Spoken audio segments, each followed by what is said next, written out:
Anyway, yeah, so it is definitely helpful if you're new to your path to have some sort of structured training. It really is useful because otherwise you're just all over the board. And it's tough because the mind is not very focused, generally speaking. You guys probably already know this about yourselves. Eventually everybody realizes this, that your mind is so scattered. And I think it was last week that I mentioned that research actually shows that we think tens of thousands of thoughts every single day. So, the most common estimates are like, 60,000 thoughts a day for your average person. So 60,000 thoughts a day. That's a lot to deal 60,000 thoughts. So exhausted. It's just hearing that is exhausting, man.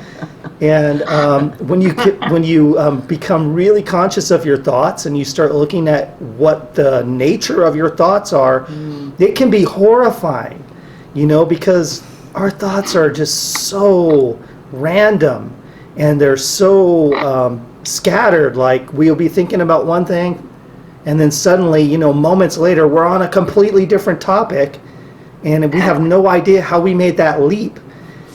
It's just chaos in there. It's total chaos. I understand that. Yeah. So, eventually you realize this and and so this brings me to the main thing that I wanted to bring up with you guys today, which pertains to the mind, certainly. And I'll start this with a quote it's a story from old Zen.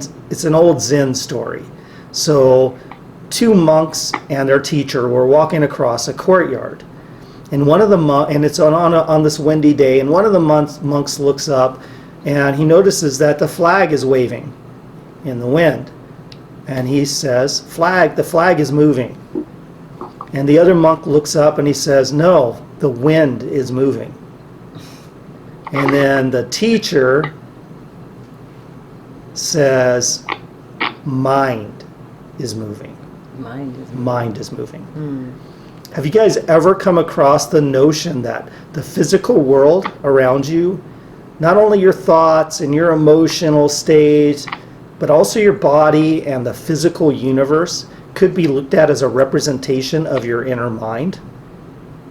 Definitely. Yes. This is something that you get into when you get into these deep spiritual teachings, is that everything is mind. There is no solid necessarily. I like this other Buddhist teaching, what was her name? I'll think of it in a little bit here, but she made this great statement where she said, everybody is trying to constantly make their lives feel more solid, more secure, and more stable. We're always looking for ways to make the ground beneath our feet feel more stable. But there is no ground. Life is a flow. It's in constant flux. So the more we struggle to try to make our lives feel stable and secure in the normal worldly ways, the more frustrated we feel and the more insecure we actually feel. Yeah. So at some point, you got to get to the place in your life where you learn to just float that river. You just let go and you let everything flow.